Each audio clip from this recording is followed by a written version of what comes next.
Assalamu alaikum dear students. Hello, how are you? Today we solve exercise 4.2 and our questions are from question number 9 to question number 14. Okay, question number 9, that is 27pq plus 144pq square minus 108p square q and minus 64q cube. This is another type of questions जिसको आपने factorize करना है. So now look at the situation of the question, how we factorize that. So जब भी आपके पास question होंगे आप question को गौर से देखेंगे और आप देखेंगे कि आप इसको के ऊपर कौन सा मेथड अप्लाई करके इसको फैक्टराइज कर सकते हैं. Now if we look at that question, तो we find that we have two perfect cubes, that is 27p cube and 64q cube. These 27 is the perfect cube of 3 and 64 is the perfect cube of 4. So how we can write that? We can apply the formula. ऐसा हमने कोई formula apply करना है जिसमें दो perfect cube use हो रहे हो. तो अगर आप इस फार्मूला को देखें, that is a minus b whole cube. Minus का इस वजह से लगा रहे हैं क्योंकि सेकंड जो आपकी टर्म है उसके साथ नेगेटिव साइन है. That is a cube minus b cube. ये एक ऐसा फार्मूला है जिसमें दो परफेक्ट क्यूब यूज़ हो रहे हैं and that is based on 4 terms. आप इस तरह से भी इस फार्मूले को लिख सकते हैं और इस तरह से भी लिख सकते हैं. सो इन दोनों अगर हम इस वाले अगर आप स्टेटमेंट को देखें अलजेब्रिक जो पोलिनोमियल है इसको देखें और इसको देखें तो आपको नज़र आएगा कि इसको हम इस फॉर्म में कन्वर्ट कर सकते हैं and then after that we have to close that in the form of this. So 27p cube a cube की जगह आ जाएगा, 64q क्यूब आपके पास b की जगह रिप्लेस कर लेगा और बाकी दो टर्म्स आप देखेंगे वो किस तरह से अरेंज होके रिप्लेस होती हैं. If that a is p, then second term should be the a square and the last one is should be the b square. यहाँ पे एक के ऊपर a square आएगा और दूसरे के ऊपर b square आएगा. सो a क्यूब जो है वो आपके पास हो जाएगा, ये इसको अरेंज करके हमने लिखा एंड देन जो है वो आपके पास ये 27 3p का बन गया और 64 4 का बन गया, 4q का. नेगेटिव साइन यहाँ पे है अगर तो ये फार्मूले में नेगेटिव साइन ही आएगा. Then according to formula that is 3a square b. अब यहाँ पे अगर p स्क्वायर है तो it's mean we have to take the a square. ये टर्म जो है a स्क्वायर के साथ होगी और यहाँ पे हमारे पास b की जगह हमने q के रिप्लेस किया हुआ था तो यहाँ q के ऊपर स्क्वायर है तो इट्स मीन के जो b स्क्वायर वाली टर्म होगी उसके ऊपर हम स्क्वायर लगाएंगे. सो राइट है 3a square b and 3ab square. अब इसको अगर हम सिंप्लीफाई करके देखें तो हमारे पास बैक ये आना चाहिए. आपने इस तरह से इसको रिप्लेस करना है. आप अपने यहाँ पे थोड़ा सा अपने दिमाग का इस्तेमाल करना है और इस तरह से लगाना है कि आपके पास जो है वो स्क्वायर वाली कौन सी टर्म होगी वो आपने डिसाइड खुद करना है. सो इसको अगर आप सिंप्लीफाई करते हैं तो you get this back, that is 3 square is 9, 9 3s are 27 and 27 4s are 108 p square q. Again here 4 square is 16 and 3 3s are 9 and 9 multiplied by 16 you get 144 p and q square. Now आपके पास ये इस form में आपके पास formula आ गया है. इसको हम क्लोज फॉर्म में लिख सकते हैं a minus b cube. a की जगह आपके पास 3p है, b की जगह आपके पास 4q है. तो इसको क्लोज फॉर्म में लिखें तो ये आपके पास 3p माइनस 4q का होल क्यूब बन जाता है. सो ये सेकंड टाइप ऑफ केस मैंने इस एक्सरसाइज का आपसे डिस्कस किया है. Different question have different techniques to solve. Okay, now question number 10, that is 8pq plus qq plus 12p square q and plus 6p q square. Again we have two perfect cubes, that is 8p cube and q cube. And two remaining terms. ये 4 terms के ऊपर आपका polynomial है base कर रहा है. तो आपके पास 8p क्यूब को आप लिखेंगे, ये आपके पास फार्मूला आप लिखेंगे कि हम ये फार्मूला क्योंकि यहाँ पे प्लस के साथ फार्मूला है तो इस वजह से ये क्लोज हो गए plus b whole cube formula लगेगा. सो आपने इसमें 8p क्यूब है, q क्यूब है, 12p स्क्वायर q है प्लस 6p q स्क्वायर है. अब इसमें आपके पास ये 2p का क्यूब बन रहा है और ये q का क्यूब बन रहा है. अगेन अब इसमें यहाँ पे आप इस टर्म को देखें तो that is p square. So it's mean ये a स्क्वायर वाली टर्म है और यहाँ पे q स्क्वायर है, it's mean that is b square वाली टर्म है. तो यहाँ पे हम लिखेंगे 3a square b and then 3ab square. इसको आप सिंप्लीफाई करें तो 2 2 ज़ार 4, 4 3 ज़ार 12, 12 पी स्क्वायर क्यू आ गया। इसको आप सिंप्लीफाई करें तो 6 पी क्यू स्क्वायर आ गया। ये वाली टर्म भी सेटिस्फाइड होगी, ये वाली टर्म भी सेटिस्फाइड होगी, ये वाली भी और ये वाली भी।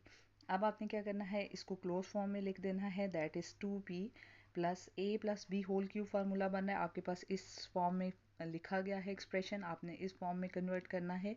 तो दैट इज़ ए की जगह आपके पास 2p आ जाएगा और b की जगह आपके पास q आ जाएगा and you get the 2p plus q का whole cube. Question number 11, that is 125x cube minus y cube minus 75x square y plus 15xy square. Now we have to apply the formula, and the formula is, again, because this have 4 terms with 2 perfect cubes, so we have to apply this formula because ये negative sign के साथ आ रहा है। आपके पास second जो perfect cube है तो negative वाला फार्मूला अप्लाई होगा। Now you can how we write that is 125, sorry, that is 125 x cube minus y cube and minus 75x square y plus 15xy square. So the 125x is a perfect cube of 5x cube and y is a perfect cube of y. यहाँ पे a का square आएगा because x square लिखा हुआ है यानी 5x का square बनेगा, और यहाँ पे y स्क्वायर लिखा हुआ है तो इट्स मीन b टर्म का स्क्वायर लिखा जाएगा। So according to formula a cube minus b cube minus 3a square b plus 3ab square. Now you can write it as closed form में अगर हमने इसको लिखेंगे तो we get a minus b whole cube, that is 5x minus y whole cube. Question number 12, that is p cube minus 9p square cube plus 27p q square minus 27q cube. Again 4 terms, 2 with the perfect square. So again हम उसी procedure के through जैसे हम previous 3 question करते आ रहे हैं उसी procedure के थ्रू चलेंगे। So this is the first cube p whole cube and this is the second cube, that is 3q whole cube. These two are the perfect cubes and these two terms are the 3a square b और 3ab square. So according to the formula, ये formula apply करेंगे हम, that is p, ये इसका perfect cube बन गया and this is the perfect cube of 3q. Now ये a square वाली टर्म बनेगी और ये बी स्क्वायर वाली टर्म बनेगी बिकॉज ए में हमने पी लिया है तो यहाँ पी स्क्वायर है, इट्स मीन ए स्क्वायर वाली टर्म। यहाँ पे हमने बी को क्यू लिया है, 3q है, तो यहाँ पे क्यू स्क्वायर है तो इट्स मीन कि ये बी स्क्वायर वाली टर्म बनेगी। सो इसको इस फॉर्म में हम लिखेंगे 3p³ minus 3p square 3q यानी 3a square b plus 3ab square and then simplify करें, आपके पास रिटर्न बैक यही आना चाहिए। 3 3 are 9p square q, so it's mean satisfied. 3 that is 3 3 are 9, 9 3s are 27 p and q square, and that is 27 q cube. So these two terms are same. ये आपके पास दो जो polynomial हैं ये same हैं तो इसको अब हम इस क्लोज फॉर्म में लिख देंगे, दैट इज़ ये इस फॉर्म में लिखा हुआ है, इसको क्लोज फॉर्म में हम a माइनस बी लिख सकते हैं। a की जगह p है, b की जगह 3q है, तो इसको होल क्यूब हमने लिख लिया। Now question number 13, that is 2x square minus 3x plus 6, 2x square minus 3x minus 55। So that is different from the previous questions. अब हमने देखना है कि इसको हम क्या कर सकते हैं, किस तरह से हम इसको सिंप्लीफाई कर सकते हैं। इस पॉलिनोमियल को अगर आप देखें तो आपको नज़र आएगा 2x square minus 3x in both, ये जो दोनों आपके पास पॉलिनोमियल लिखे हुए मल्टीप्लाई हो रहे हैं इन दोनों में सेम है। So what we can say, इसको पॉलिनोमियल को फर्दर सिंप्लीफाई करने के लिए, बिकॉज अगर हम इसको इसी तरह से मल्टीप्लाई करके सिंप्लीफाई करते हैं तो ये थोड़ा कॉम्प्लिकेटेड हो जाता है, x⁴ बन जाता है। तो इसको सिंप्लीफाइड मल्टीप्लिकेशन के लिए हम इसको लेट कर लेते हैं 2x स्क्वायर माइनस 3x जो है, बिकॉज ये दोनों टर्म्स में है, इसको हम y लेट कर लेते हैं या a लेट कर लेते हैं। यहाँ पे a लेट हो, ये आप कोई भी वेरिएबल लेट कर सकते हैं। इसको लेट करने का पर्पस क्या है कि आपके पास कैलकुलेशन सिंप्लीफाई हो जाएगी, आप इजीली इसको फैक्टराइज कर लेंगे। फैक्टराइजेशन ये इस तरह से भी हो सकती है but that is the complicated. जब आप इन दोनों को मल्टीप्लाई करेंगे you get x⁴ which is difficult to factorise.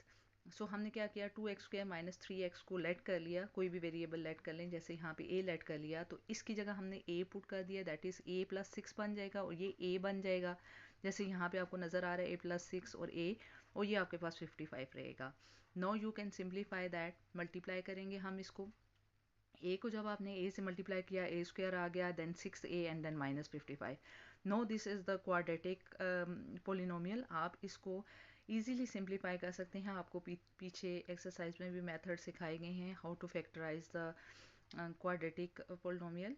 आप देख सें, आप मिड टर्म ब्रेक कर सकते हैं, कंप्लीटिंग स्क्वायर से हो सकता है। यहाँ पे आपके पास मिड टर्म ब्रेक होगी तो आपने क्या करना है कि कोई भी ऐसे दो वैल्यूज़ लेने हैं जिनको मल्टीप्लाई करें तो यू गेट -55 और ऐड करने से you get +6। So that is plus 11 को 5 से मल्टीप्लाई करें यू गेट 55 एंड 11 में से अगर 5 को आप सब्ट्रैक्ट कर देते हैं तो यू गेट द +6। साइन का ध्यान रखना है बहुत यहाँ पे कि आपके पास मल्टीप्लाई करते हुए -55 है और ऐड करें अगर आप दोनों पोलिनोमियल्स को, you get +6। So that is plus should be with the great, यहाँ पे जो साइन होगा वो ग्रेटेस्ट वैल्यू के साथ साइन आएगा, इस चीज़ का ध्यान रखना है आपने। 11 और 5 आ गया, आपने फर्स्ट 2 को सेपरेट कर दिया, लास्ट 2 को सेपरेट किया, यहाँ से आपके पास a कॉमन आ गया, a+11 रह गया आपके पास। यहाँ से जब कॉमन लिया तो इसमें डिवाइड a² को a से डिवाइड करें तो a रिमेनिंग आ जाता है, 11a को a से डिवाइड करें you get the 11।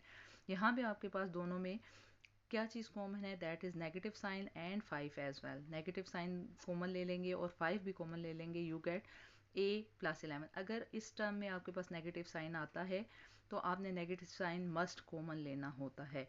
Negative sign आपने कॉमन ले लिया, you get the a+11। a+11 and a+11 common in both, so इसको आप कॉमन ले लेंगे, आपके पास रिमेनिंग a-5 आ गया। Now because question is not in the form of a, आपने क्या करना है, a को रिप्लेस बैक करना है क्यूब की जो आपने लेट किया हुआ था उसमें, तो a हमने लेट किया हुआ था 2x² माइनस 3x, वो रिप्लेस बैक करेंगे इसमें आप।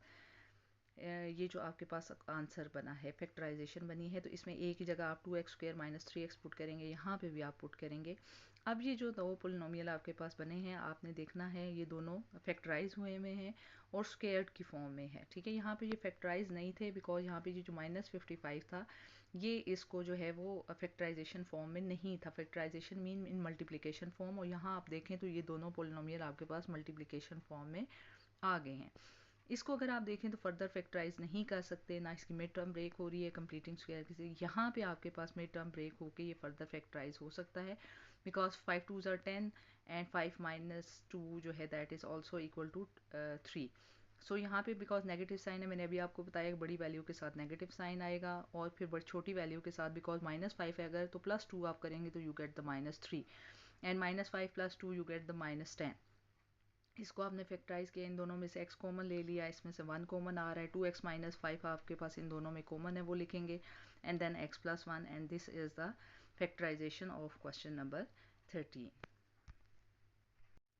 Okay, question number 14 that is, sorry यहाँ पे क्वेश्चन मिस प्रिंट है, that is y² + 2y - 3 y² + 2y + 11 + 48। This is the question. Again same situation जैसे हमने प्रीवियस क्वेश्चन किया है, we will let y² + 2y to make our question simple। इसको हम किसी भी वेरिएबल के इक्वल लेट कर देते हैं। यहाँ पे a के इक्वल हमने लेट किया, दिस बिकम, ये पोलिनोमियल बन जाएगा a - 3 एंड ये बन जाएगा a + 11 + 48। Now you multiply these two polynomial, you get a², a को मल्टीप्लाई करेंगे a + 11 से, a² + 11 a - 3 को मल्टीप्लाई करेंगे तो -3a - 33 + 48। Now that is a², इन दोनों को आप सिंप्लीफाई कीजिए, एक्सप्रेशंस को सिंप्लीफाई करें, you get the a² terms को आपने सिंप्लीफाई किया, you get a² + 8a + 15। Now you can factorize this polynomial easily. आप इसकी मिड टर्म ब्रेक कर लीजिए अगर मिड टर्म ब्रेक होती है, या आपको अभी मेथड सिखाए गए हैं उन मेथड से भी आप कर सकते हैं जो मेथड अप्लाई हो सकता है इसके ऊपर।